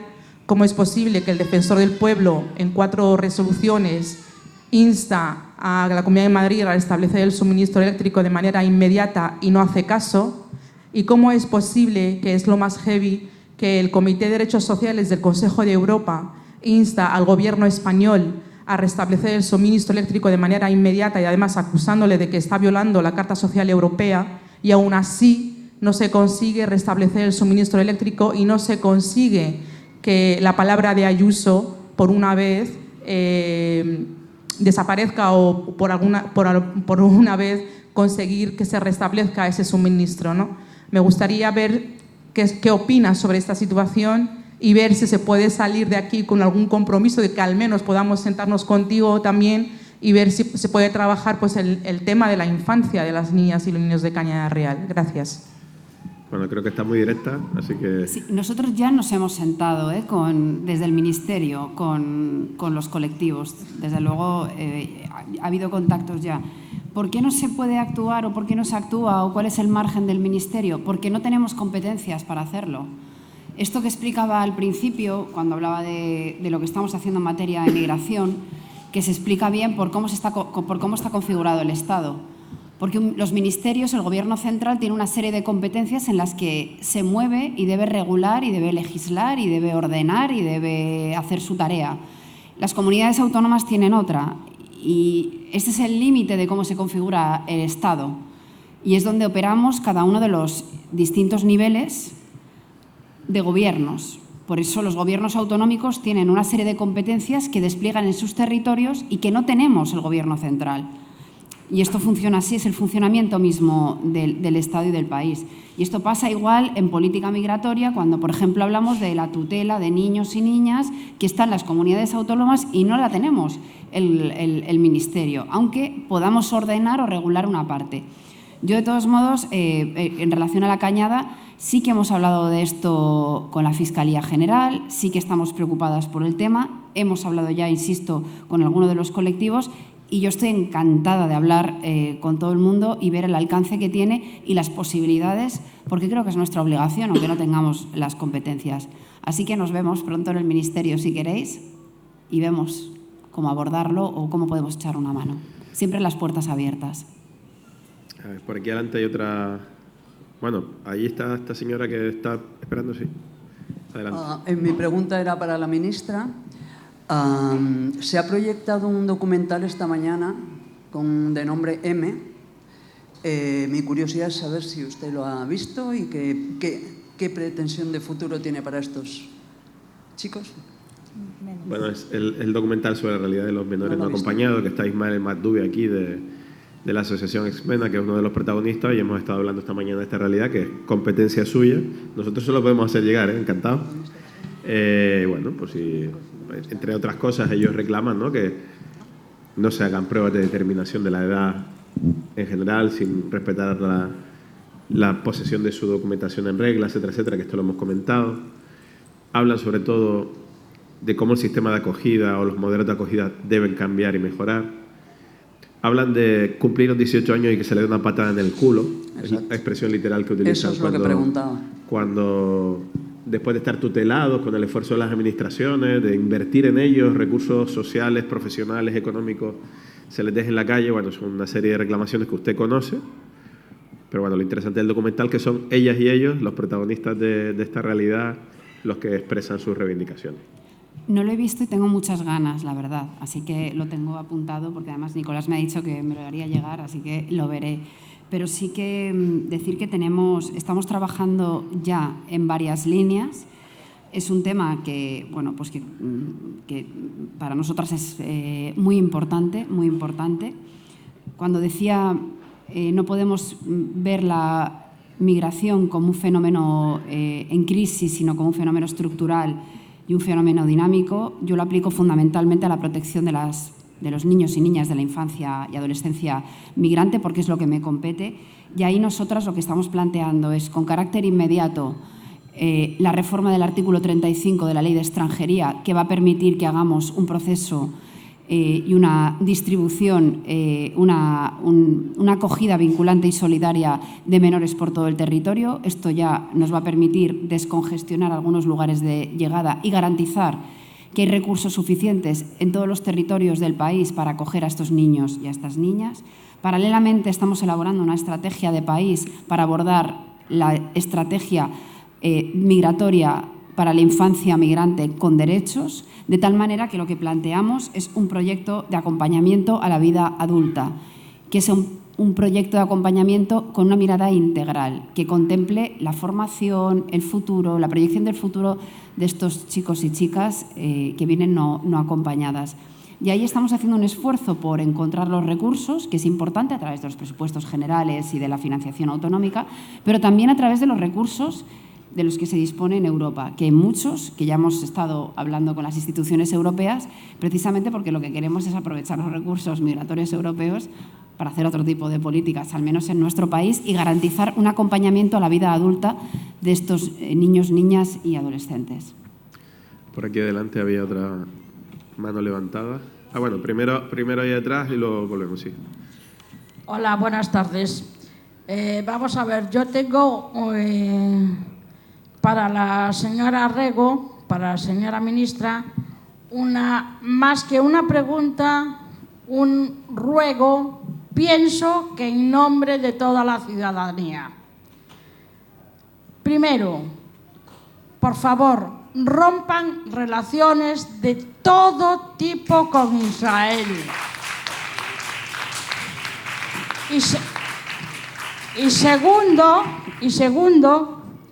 rompan también los contratos de venta de armas.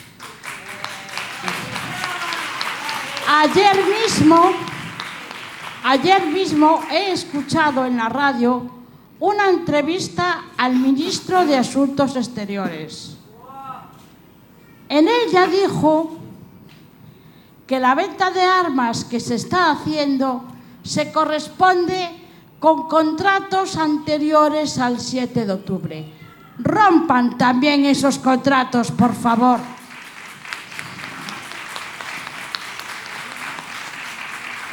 Y ahora, algo que, bueno, esto va para Raquel Martín. Algo que has dicho hace un ratito,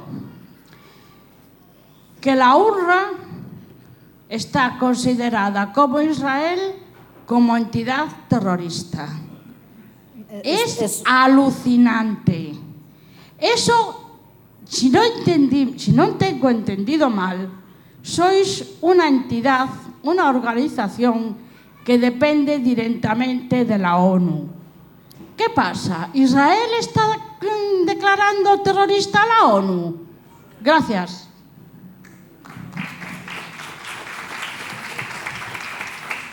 Es una propuesta de ley que ha sido registrada en el Parlamento y que tendrá que pasar una serie de procesos para ver si definitivamente se aprueba o no.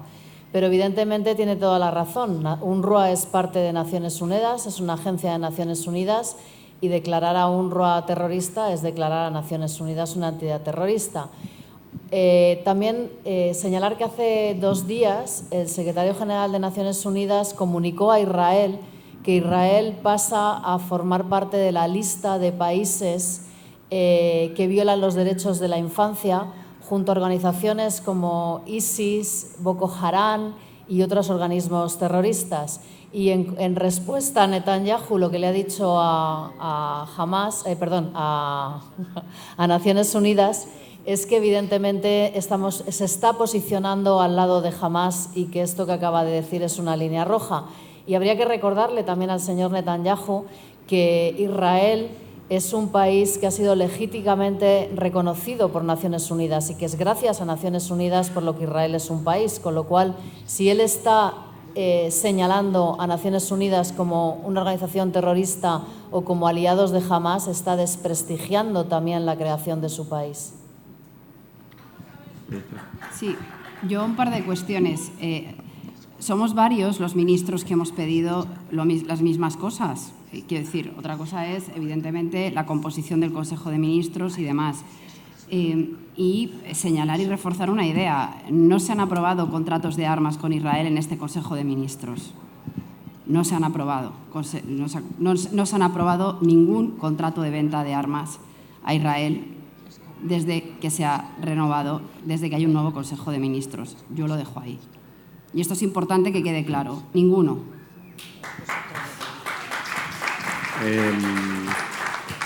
Bueno, antes de que se me olvide, porque estoy mayor, y por no evitar tu pregunta, ¿no? Mientras llega el micrófono, a mí me da esperanza situaciones como la de hoy, que de repente haya tanta gente sentada, reflexionando, escuchando, preguntando con respeto, vertiendo distintas opiniones, volviendo a defender las cuestiones fundamentales que nos ha costado tanto tiempo, como son los derechos humanos, que la frontera a defender sean los derechos humanos. Y me preocupa evidentemente cómo llega buena parte de la sociedad a opiniones tan simplistas en las que se ponen la camiseta como si fuera un equipo de fútbol de los buenos y de los malos.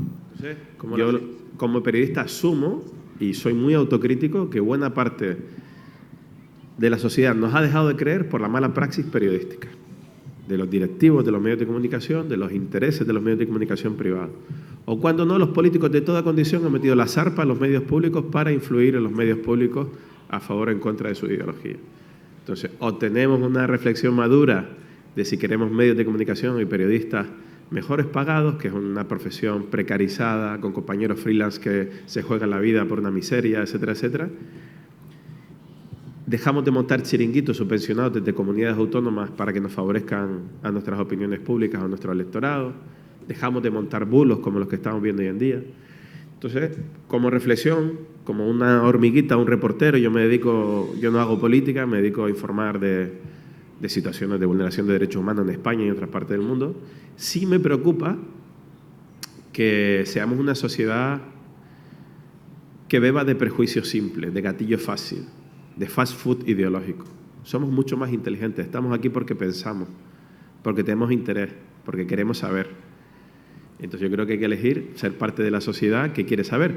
Y cuando todos estos debates incendiarios, simplistas, que todos tenemos ahora a favor de determinadas cuestiones que pasan en España, que si la amnistía, que si la no sé qué, que no sé cuánto, creo que si estamos mejor informados y dejamos de tener opiniones simplistas, el resultado de esa, aunque no pensemos igual, el resultado va a ser mucho más enriquecedor para todos. A mí como periodista me preocupa la condensación de medios en pocas manos, me preocupa la influencia de las grandes corporaciones económicas en los medios de comunicación, me preocupa los púlpitos radiofónicos que crean tendencia. Esto ya generó un genocidio en Ruanda, la radio de las 1000 colinas, generar odio desde los medios de comunicación. En los medios israelíes se genera odio contra la población palestina, se les deshumaniza, prácticamente no ven las imágenes reales de los bombardeos ni de los niños desmembrados en Palestina. Y esto te podría poner 40.000 ejemplos. Entonces yo, por dejarlo ahí, hay que mejorar y hay que exigir como ciudadanos, porque tenemos derecho a la información, el que los medios públicos estén limpios, saquen las zarpas de los medios públicos, señores políticos en general, y que los medios privados publiquen sus accionistas, quién tiene interés en las líneas editoriales de esos medios privados, de todos. Yo trabajo en un medio privado. Y con esto, con esta transparencia, todos sabremos mejor con quién informarnos y con quién no informarnos. Y una última petición: distingan entre medios de comunicación profesionales y periodistas profesionales y todos los que vierten cosas en las redes sociales que no por verterlas en las redes sociales son periodistas o son informaciones. Porque en esa confusión ganan los que quieren crear el odio, la distancia, el desprecio. Y es un debate muy, muy peligroso. Hemos visto lo que ha estado a punto de pasar en este país de nuevo hasta hace muy poquito y no estamos libres de ello. A ver, ¿alguna pregunta más para terminar? Por ahí atrás.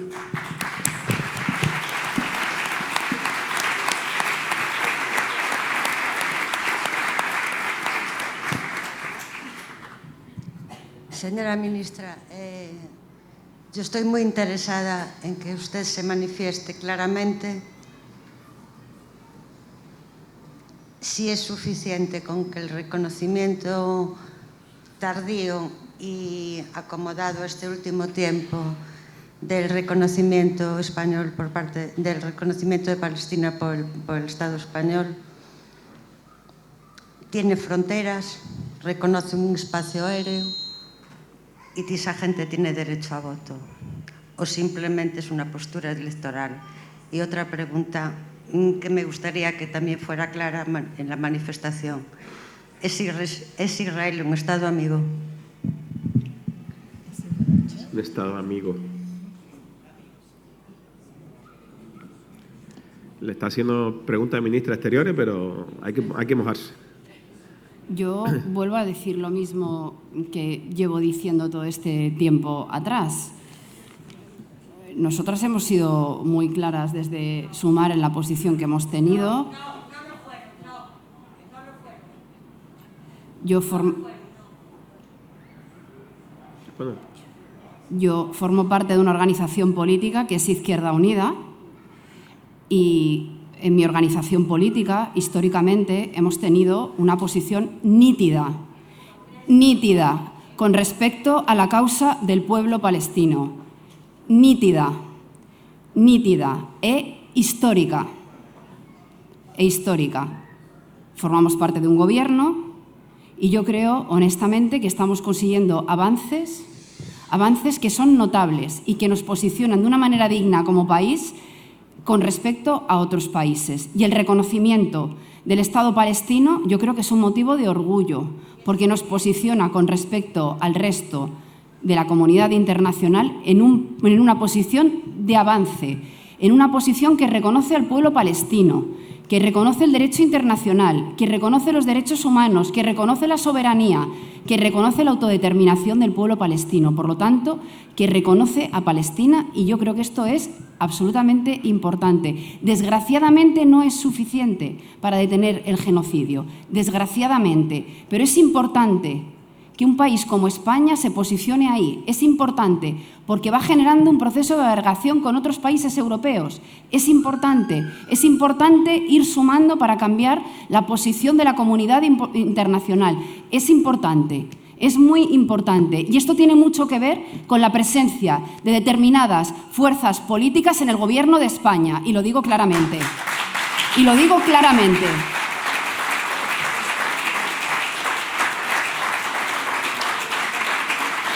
Porque mi fuerza política estaba ahí hace mucho tiempo, posicionándose con la causa palestina, hace mucho tiempo. Tenemos una pregunta aquí. Sí, bueno, es un ruego y una... Bueno, ante todo, muchísimas gracias por todo lo que nos transmitís, nos dais.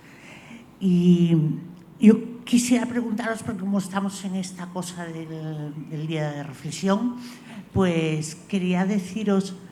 Para mí sería muy importante que empezásemos a llamar a los fascistas, a la ultraderecha, por su nombre. Que no hablemos tanto de Israel, sino de un señor que lo que está sucediendo tiene nombre y apellidos. Y creo que es importante nombrarlos. Porque mañana nos vamos a enfrentar a una Europa que los valores que ha defendido, que tiene, los puede perder. Es importante dar nombres y apellidos. Es importante decir que el problema con las autonomías, con lo que pasa con todo lo que has explicado, son autonomías gobernadas por la derecha y por la extrema derecha. Y es importante poner nombre para saber cómo vamos a actuar. Yo quiero contaros algo personal muy rápido. Y es que, bueno, yo soy actriz, esa es mi profesión, y soy una de las actrices, como ya soy vieja, soy la voz que alertó a mis compañeros cuando luchábamos contra la guerra de Irak, de que teníamos que entrar en los Goya, de manera, y bueno, fueron muy guapos todos y guapas y me hicieron caso. Y eso hizo que las voces que estaban por ahí rondando pusiésemos luz y empuje para que luego hubiese 1 millón de personas en la calle. Creo que es muy importante que cada una y cada uno de nosotros tomemos en cuenta que somos una voz importante, que no viene la ayuda desde fuera. Y desde aquí sí quiero pediros, es muy importante lo que nos ha dicho Raquel, recordad, si hay ONGs que puedan llevar ayuda a Palestina es porque existe UNRWA. Y yo quiero pediros que colaboremos, porque le han sido retiradas muchas ayudas, hay muchas cosas, y por 10 euros podemos ayudar a muchísima gente. Por 10 euros al mes. Entonces, obremos, porque está bien hablar, ver, informarnos es fundamental, como saber lo que leemos y lo que no. Pero trabajemos, asumamos el poder que tiene cada uno con nuestro voto y también con esta manera de colaborar. Pongámonos en acción. Bueno, gracias. Bueno, ya nos hemos ido pasando de tiempo, pero ha sido muy interesante escuchar las preguntas, las reflexiones, las exigencias. Es una sociedad viva que exige más y que creo que es también muy interesante que públicamente, ¿no?, esté en contacto con la gente que quiere saber de su voz lo que está haciendo como miembro del gobierno, etcétera, etcétera. Y también es interesante, Raquel, como esta sociedad sí que entiende perfectamente el trabajo de la UNRWA. Tenemos un par de minutos finales para cada una, por si quieren hacer una intervención final, en la que les voy a pedir un poco, bueno, un mensaje final y también cómo valoran encuentros como este, ¿no? Porque en el lado pesimista del barco, no, es que la gente ya está dormida, no quiere ir a votar, no está interesada por los derechos humanos, pero no es verdad. a poco que se organicen bien las cosas, como hace Acampa desde hace mucho tiempo, la gente responde a foros de debate, a foros de pensamiento, ¿no? Entonces, bueno, un turno final para que tanto sea sobre la materia que hemos hablado, sobre actos como este, pues tengan unos minutos para despedirse del público. Bueno, yo en primer lugar me gustaría dar las gracias a la señora que acaba de hablar y agradecerle ese llamamiento que ha hecho a colaborar con UNRWA, porque es fundamental. UNRWA no es únicamente una agencia de Naciones Unidas, tiene un significado muy importante y muy profundo para la población palestina. Lamentablemente solamente se nos conoce por las emergencias y por la ayuda humanitaria, pero UNRWA, el programa más importante que tiene es la educación. Tenemos 550.000 niños y niñas en nuestras escuelas y hay que recordar y señalar que para los palestinos y las palestinas la educación es lo más importante que tienen. Con lo cual, salvaguardar a UNRWA, seguir apoyando a UNRWA es fundamental, no solamente para la educación, para el futuro de Palestina, sino para seguir demandando el derecho de la población refugiada de Palestina a retornar y a dejar de ser, por una vez por todas, refugiados. Nos gustaría, dentro de UNRWA, que UNRWA desapareciera de una vez. Llevamos 75 años trabajando, una agencia que era temporal y que era para 3 años nada más. Y para todos sus trabajadores lo que deseamos es dejar de trabajar, pero dejar de trabajar no porque nos criminalizan, no porque nos consideran terroristas, no porque dejan de financiarnos, sino porque ya no queda ningún refugiado que deje de serlo porque haya podido regresar a su hogar o quedarse en la zona en la que quiera, pero siendo evidentemente indemnizado por todos estos años de sufrimiento. Es ahí cuando UNRWA debería de dejar de colaborar. Y llegar a una sala llena de personas aquí en La Coruña y ver el interés que tienen por saber sobre Palestina, sobre la situación en Gaza, sobre la infancia, la verdad es que te llena de esperanza, te llena de optimismo, aunque el panorama mañana cambiará. Pero yo lo tengo que agradecer porque creo que es fundamental que hayan venido todos ustedes aquí para informarse sobre lo que está pasando en Palestina, y es fundamental que esto que estamos contando aquí, por favor, no se lo queden ustedes, cuéntenlo a sus familias, a sus amigos, a sus compañeros de trabajo, porque cuanto más sepamos, cuanto más seamos los que sabemos lo que está pasando en Palestina, más podemos exigir a nuestros gobiernos que fuercen de una vez por todas al alto el fuego y a la impunidad con la que campa Israel en Palestina. Muchísimas gracias.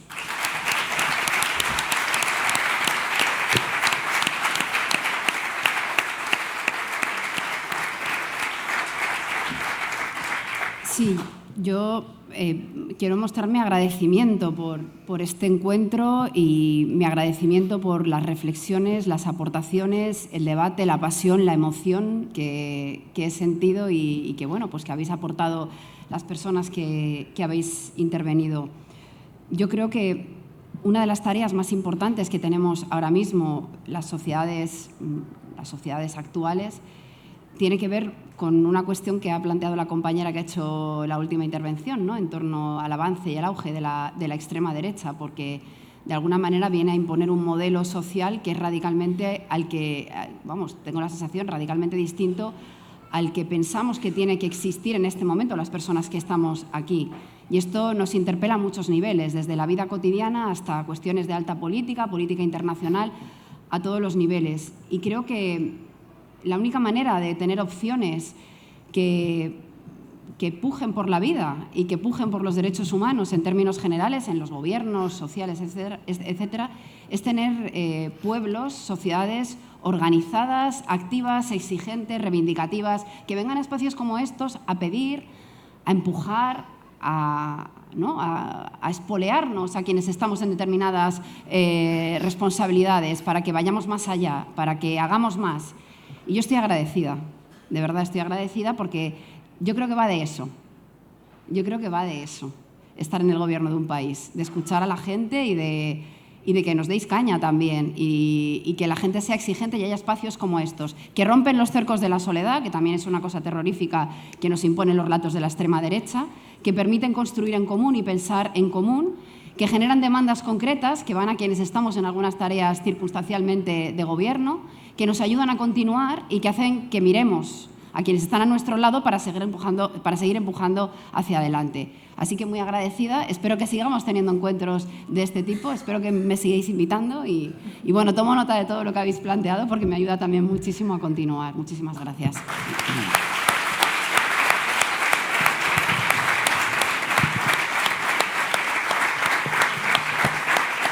Bueno, ha sido un placer, ministra Raquel, este diálogo. Me parece que es muy constructivo y que aprieten las tuercas desde la ciudadanía es muy interesante también, es más sano.